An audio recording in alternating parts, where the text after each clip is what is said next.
ब्राह्मण से नहीं करवाते हैं, हम मौर्य हैं तो मौर्य से करा लेते हैं, लेकिन कराते वही हैं। फर्क क्या है? उन्होंने कहा कि हम कुर्मी हैं। हम नीरज भाई आपकी बात मानते हैं, हम देखिए ब्राह्मण का सिस्टम हमने खत्म कर दिया, हम आर्य समाज से कराते कुर्मी को बुला लेते हैं।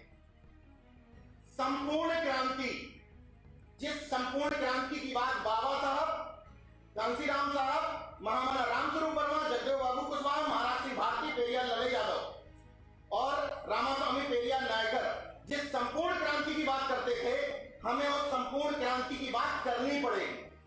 अर्ध क्रांति की बात करते करते सालों बीत गए कि चलो करने दो यार, करने दो, समाज को कुछ तो सिस्टम देना पड़ेगा, कुछ तो पाखंड सिखाना पड़ेगा, नहीं तो वो वहीं लगा रहेगा।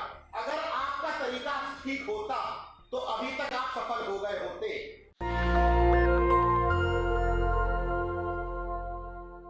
आपने बताया मुंबई भी जाता हूँ, दिल्ली भी जाता हूँ, प्रदेश में कई जगह घूमता हूँ, हर जगह चर्चा ये होती है कि हम जितने भी लोग हैं पाखंड को, अंधविश्वास को नहीं मानते। तो मेरा हर जगह सवाल ये रहता है कि हर व्यक्ति अगर पाखंड और अंधविश्वास के विरोध में है तो पाखंड और अंधविश्वास कर कौन रहा? फैला जैसे जैसे गाड़ी हिल रही थी वैसे वैसे पेट हिल रहा। तो कहने का मेरा सिर्फ इतना मतलब है, धर्म एक निजी विषय। माइक सही करवाइए, कहाँ माइक वाले डिस्टर्ब कर रहा है।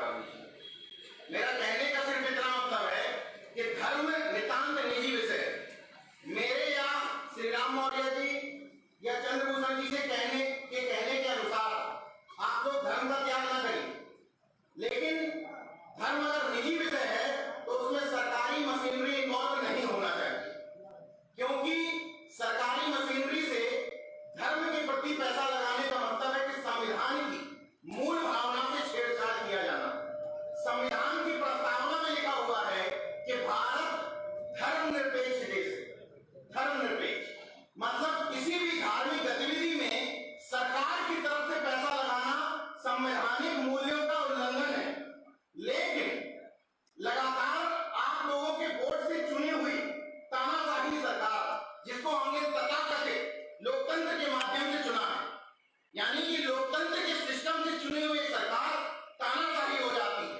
और वो जब ये समझने लगती है कि हमारा काम खाद बीज के समस्या से ध्यान भटका सकते हैं, पेट्रोल डीजल के दाम से ध्यान भटका सकते हैं, आरक्षण की हकदारी से ध्यान भटका सकते हैं, निजीकरण तमाम चीजों का हो रहा है उससे ध्यान भटका सकते हैं, तो सरकार को एक गलतफहमी इसलिए पैदा हो जाती है कि उसको पता है कि तुम कितनी भी खाद की किल्लत से जूझ रहे हो, 10-10 किलोमीटर लंबी लाइन से जूझ रहे हो, तुम्हें खाद 10 दिन में ना मिली हो, लेकिन एक अन्नपूर्णा देवी को तुम्हारे सामने रख दिया जाएगा, तुम सारी किल्लत, सारी परेशानियों को भूल जाओ।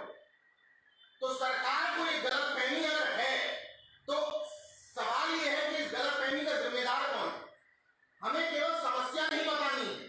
अगर हम समाधान का हिस्सा नहीं है तो यहाँ बैठा हुआ हर शख्स खुद में एक समस्या है, हमें समाधान का हिस्सा बनना है। समस्या यहाँ बैठे हुए तमाम लोगों को पता चल चुकी, इन्होंने गलत किया, इनको गाली दे दो, उनको गाली दे दो, मनुवाद, ब्राह्मणवाद, मैं इन शब्दों का इस्तेमाल कतई नहीं करता। मैं सिर्फ ये कहता हूं कि अपने अंदर के मनुवाद और अपने अंदर के ब्राह्मणवाद को मारो। केवल एक जाति को गाली देने से काम नहीं बनने वाला है। मैं अमूमन विवाद में नहीं पढ़ना चाहता, उन चीजों को नहीं दोहराना चाहता, लेकिन क्योंकि मंच से कहा गया था मुझसे कि जूते उतारो, तो इस बात की चर्चा करना जरूरी है। हर व्यक्ति की अपनी एक फिलॉसफी है। मैंने जितना बाबा साहब और बुद्ध को समझा, मैं बाबा साहब या बुद्ध में आस्था बिल्कुल नहीं रखता, बिल्कुल नहीं रखता। मैं उनका अनुयायी हूं, भक्त नहीं हूं। मैं उनके विचारों को मानता हूं, उनके सिद्धांत को मानता हूं, उन पर अमल करता हूं। उस अमल में अगर एक भी कंजूसी हो, चौराहे पे मुझे खड़ा कर दीजिए, लेकिन मैं इस ड्रामेबाजी में, प्रपंच में नहीं उलझना चाहता। उसकी वजह बताता हूं क्यों। कुछ दिन पूर्व देश के तथाकथित तानाशाह ने कहा मैं उन बस्तियों में देखना चाहता था कि जिन बस्तियों को कहा जाता है कि यहां पर हमने अंबेडकरवाद घोल के पिला दिया, उन बस्तियों में भी दिया जले और बत्ती बुझी। क्यों हुआ ऐसा? क्यों हुआ होगा ऐसा? अगर आपने अंबेडकरवाद को समझ लिया है, आप सच्चे अंबेडकरवादी हो गए हैं, आपने बाबा साहब और तथागत को समझ लिया है, तो क्यों वहां पर बत्ती बुझी और दिए जले? इसलिए क्योंकि समझा नहीं है, रटा है, रट्टू तोता बनाया है, गले में लटका दिए हैं बाबा साहब, तस्वीरों में लटका दिए हैं, आपने विचारों में नहीं बोला है, उनको विचार नहीं दिए हैं। मैं बार बार अपील करता हूं लोगों से, बार बार निवेदन करता हूं, हमें इन चीजों पर चर्चा बिल्कुल नहीं करनी है। जो उतार दे बहुत अच्छी बात, नहीं उतारे बहुत अच्छी बात, लेकिन चर्चा इसलिए कर रहा हूं, क्यों मैंने इस बात को रिलेट हुआ कि नहीं करूंगा। अगर आप मुझे आस्थावान बना रहे हैं तो मेरे लिए बुद्ध को और तथाकथित शिव के लिंग को पूजना बराबर है। अगर मैं शिव के लिंग पर जूता उतारता हूं तो मुझसे बुद्ध पे भी जूते उतरवाए जा रहे हैं।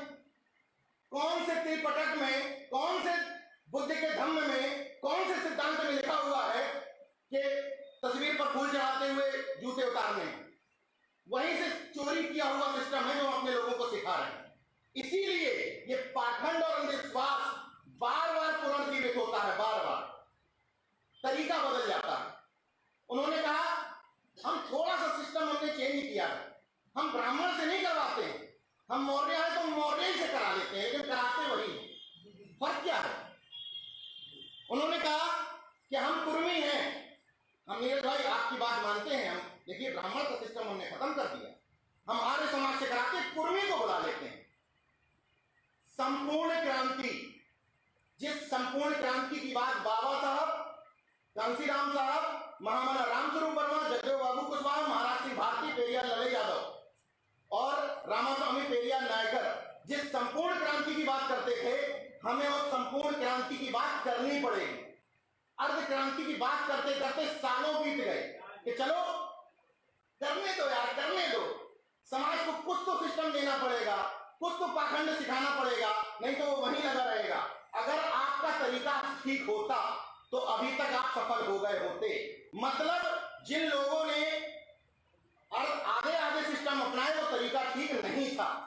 समाज को बताना पड़ेगा कि ये पाखंड और अंधविश्वास है, हमें वैज्ञानिक चिंतन लोगों में पैदा करना है, नहीं तो उनके लिए बाबा साहब पर हजारों दीपक जलाना और राम पर हजारों दीपक जलाना सेम बात रहेगी।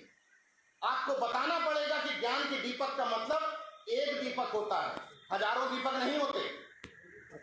तथागत बुद्ध ने कहा था अट्ट दीपो भव, तो उन्होंने ये नहीं कहा था कि तेल का दीपक जला के जला दो।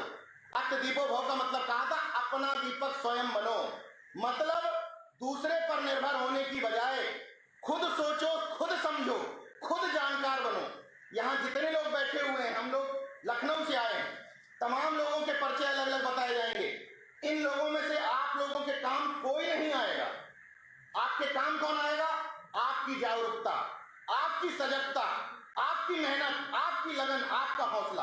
अगर आप कुछ नहीं होंगे तो हम आपके लिए कुछ नहीं कर पाएंगे। जब आप कुछ होंगे तो हम आपके लिए बहुत कुछ कर पाएंगे। इसलिए हम लोग यहाँ निवेदन आपसे ये करने आए हैं कि खुद को समझो, खुद को। और एक अनुरोध ये भी करने आए हैं कि यहाँ मंच पर बैठा हुआ जो व्यक्ति है, मुझे तो मुख्य वक्ता बना दिया गया, लेकिन यहाँ बैठा हुआ हर शख्स मेरी नजर में मुख्य वक्ता है, हर शख्स मुख्य वक्ता है।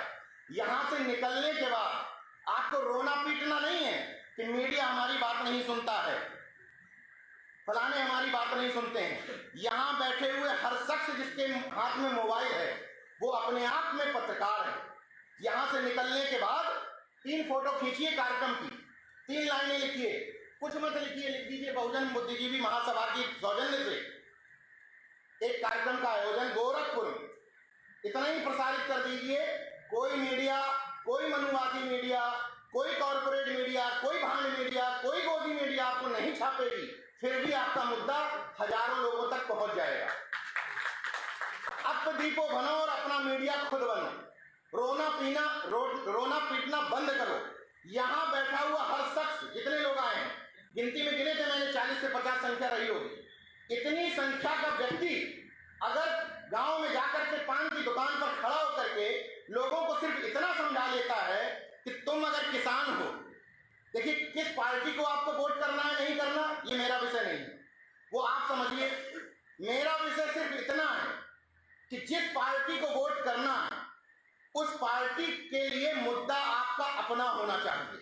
मतलब तकलीफ मुझे इस बात की है कि आप बीजेपी को वोट दे रहे हैं, दीजिए, मुझे क्या फर्क पड़ता है। लेकिन जब किसी किसान से मैं पूछ लूं कि बीजेपी को वोट क्यों दे रहे हो, तो उस किसान का मुद्दा होना चाहिए कि बीजेपी ने यूरिया के दाम कम कर दिए, बीजेपी ने हमारे नहरों में पानी पहुंचाया, बीजेपी ने हमें खाद की किल्लत नहीं होने दी। लेकिन अफसोस, जब मैं किसी किसान से पूछता हूं, जब मैं किसी नौजवान से पूछता हूं, किसी नौकरी पेशा से पूछता हूं, किसी तथाकथित बुद्धिजीवी से पूछता हूं, आईएएस से पूछता हूं, पीसीएस से पूछता हूं, सबके मुद्दे सेम, हिंदू मुस्लिम, भारत पाकिस्तान, चाइना का बॉर्डर। मैं सिर्फ इतना अपील आप लोगों से करना आया हूं कि जिस प्रधानमंत्री को आप मजबूत मानते हैं, मैं भी मानता हूं, जो प्रधानमंत्री भक्तों का है वही प्रधानमंत्री मेरा भी है, मैं भी उस देश का रहने वाला हूं, तो मैं भी मानता हूं कि मेरे देश का प्रधानमंत्री बहुत मजबूत और कड़े निर्णय लेने वाला है। इसलिए ये मानते हुए मैं चीन के निर्णयों पर, अफगानिस्तान के निर्णयों पर, पाकिस्तान के निर्णयों पर उसके ऊपर छोड़ दिया है कि मेरे देश का प्रधानमंत्री और गृह मंत्री वो निपटा लेगा। मुझे देखना है मेरे बच्चों की फीस, गैस के दाम, पेट्रोल डीजल के दाम, क्योंकि उससे आपके बच्चों का भविष्य तय होता है। मुझे देखना है गोरखपुर विश्वविद्यालय में होने वाले असिस्टेंट प्रोफेसर की भर्तियां, क्योंकि उससे हमारे घर के रोजी रोटी जुड़ी हुई है। मुझे देखना है कि आरक्षण का पालन ठीक ढंग से हो रहा है या नहीं हो रहा है। आप लोग इस बात से सहमत हैं कि नहीं? अगर आपने मजबूत सरकार दे दी है तो चीन और डोकलाम का विवाद भी तुम ही निपटाओगे, तो सरकार क्या करेगी? समस्या समझिए, इस दलाल भांड गोदी मीडिया ने आपके मुद्दों को खत्म करके अपने मुद्दे प्रतिस्थापित कर दिए। वो ये तय नहीं करता है कि आप किस ढंग से सोचेंगे, ये तय कर देता है कि किस बारे में सोचेंगे।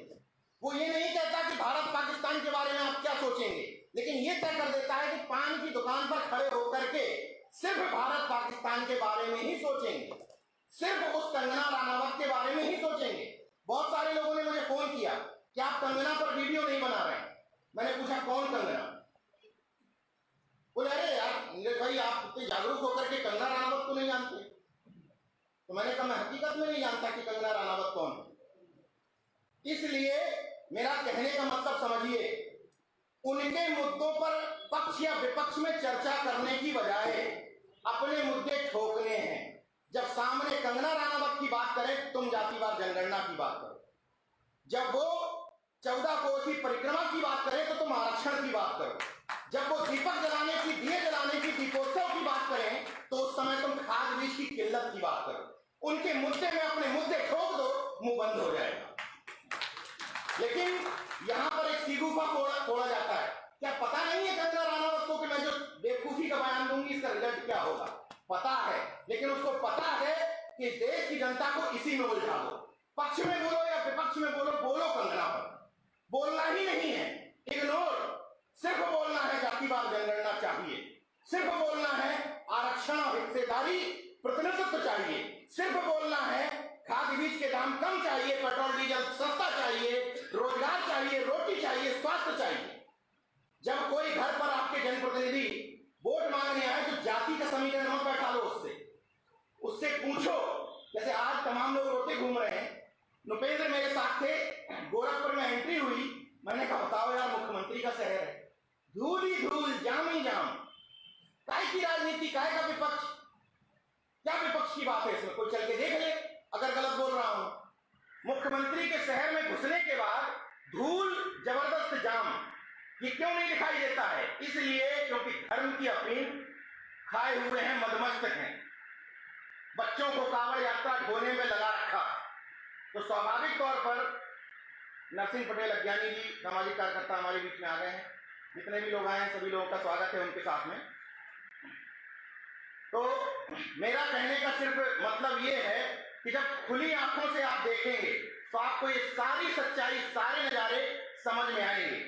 फिर से उसी बात की अपील करता हूं कि जब वोट देने का समय हो, हाँ एक महत्वपूर्ण बात, एक अभियान नेशनल जनमत ने चलाया, विपक्ष ने उसको टेक ओवर किया। इस समय हमारा अभियान था, हम वोट नहीं कटने देंगे, हम वोट नहीं लुटने देंगे, हम वोट नहीं बिकने देंगे।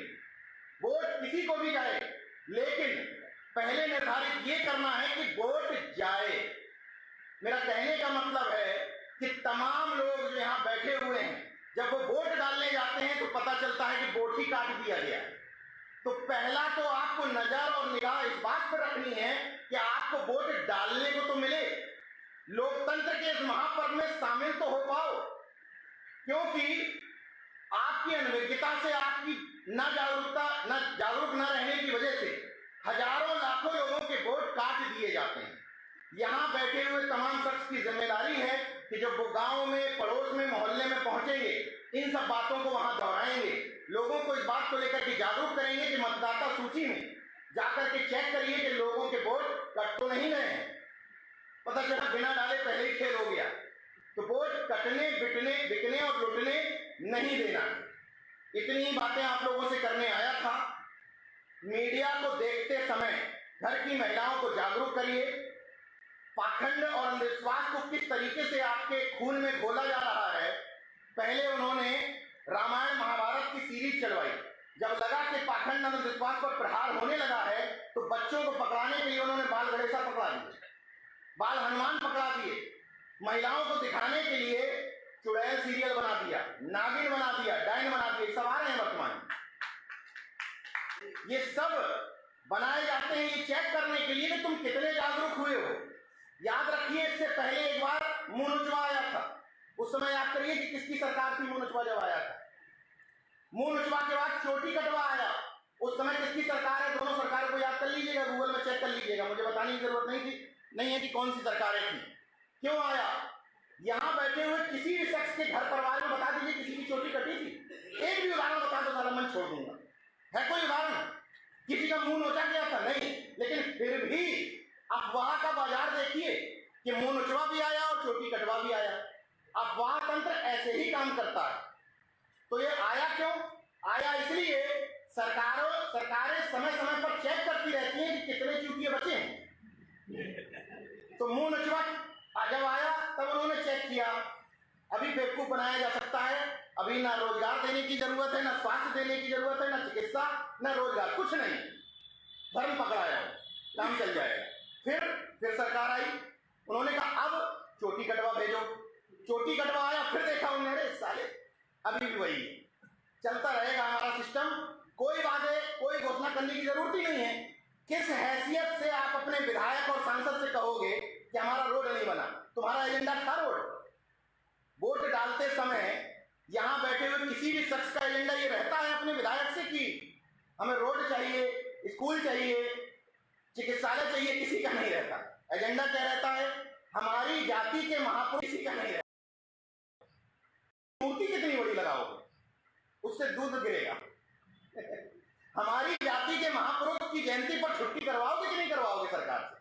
मैं कहता हूं कि अगर इतने ही बड़े महापुरुषों को मानने वाले हो तो अपनी जाति के महापुरुष की जयंती पर ज्यादा काम करो, क्योंकि हर बहुजन समाज के महापुरुष ने श्रम सिखाया है, कर्म सिखाया है, हरामखोरी नहीं सिखाई। हमारे जितने भी महापुरुष थे, इसीलिए हम लोग अर्जक कहे जाते हैं, कमाकर खाने वाले लोग, इसीलिए हम लोग जीवी कहे जाते हैं। हम पर जो लोग आश्रित हैं वो परजीवी हैं, पैरासाइट हैं। हमारा खून चूस करके फुलफुल होते जा रहे हैं। एक उदाहरण के साथ अपनी बात खत्म करता हूं। हम लोगों ने अगर देश में श्रम को महत्व दिया होता तो शायद देश की ये स्थिति नहीं होती। उदाहरण समझिए, एक गधा हमारे कितने काम आता है। जब गली में घर हो, वहां ट्रक ना पहुंच पा रहा हो तो गधा ईंट ढो करके हमारा आशियाना तैयार करवाता है। गधा भार ढोता है, यानी कि हमारे रोजमर्रा की जिंदगी में कई चीजों में काम आता है गधा, लेकिन वो हमारी नजर में गधा है क्योंकि श्रम ज्यादा करता है। और हमारी नजर में पूज्य कौन है? जो अकर्मण्य है, फुलतुल है, मोटा है, हाथी। पूज्य है कि नहीं है? वही सिस्टम हम लोग समाज में भी चलाते हैं। जो अकर्मण्य है, नकारा है, हमारे ऊपर डिपेंड है, हमारा खून चूसता है वो पूजनीय है, जो कर्मठ है, मेहनतशील है, मेहनत करता है, वो हमारे लिए अछूत है। इस सिस्टम को बदलना है। जातिगत सोपान को अगर तोड़ना है तो केवल कुछ जातियों को कि कुर्मी बिगड़ गए, हीर बिगड़ गए, मौर्य बिगड़ गए, इनसे काम नहीं चलेगा। चमारों से पूछो कि अपने बेटियों की शादियां वाल्मीकियों के यहाँ करना शुरू कर दिया क्या? वाल्मीकि से पूछो अपनी बेटियों की शादियां भंगियों के यहाँ करना शुरू कर दिया क्या? उनके यहाँ पानी पीना शुरू कर दिया क्या? ये जातिगत जो सीढ़ी है वो एक दूसरे पर हमने टोपी डाली है। अहीर ने कहा कुर्मी मौर्य सुधर गए, सरकार बदल जाएगी। कुर्मी मौर्य ने कहा कि अरे पूरा ये नाई समाज के लोग, प्रजापति समाज के लोग यही पूरा धर्म हो रहे हैं। खुद से सवाल किसी ने नहीं किया कि आज जो सिस्टम आया है वो आया क्यों है। 1 मिनट की बात सामाजिक न्याय पर भी करना जरूरी है। सामाजिक न्याय का मतलब अपनी जाति का मुख्यमंत्री बनाना नहीं होता। जिन पार्टियां तथाकथित बहुजन समाज की पार्टियां, चाहे सपा रही हो चाहे बसपा रही हो, अगर इन्होंने सामाजिक न्याय का पालन ठीक ढंग से किया होता तो बीजेपी भाई को भाई का महत्व समझा दिया, बता दिया कि तुम भाई हो, नहीं तो सब गलतफहमी में ही रहे। नेशनल दस्तक की आपसे गुजारिश है कि अगर इसको बचाना चाहते हैं तो नेशनल दस्तक को सब्सक्राइब करने के लिए रेड कलर के सब्सक्राइब बटन को दबाएं, फिर बेल आइकन की घंटी दबाएं। नेशनल दस्तक को बचाने के लिए बहुत जरूरी है कि हर खबर को शेयर करें, लाइक करें, कमेंट जरूर करें।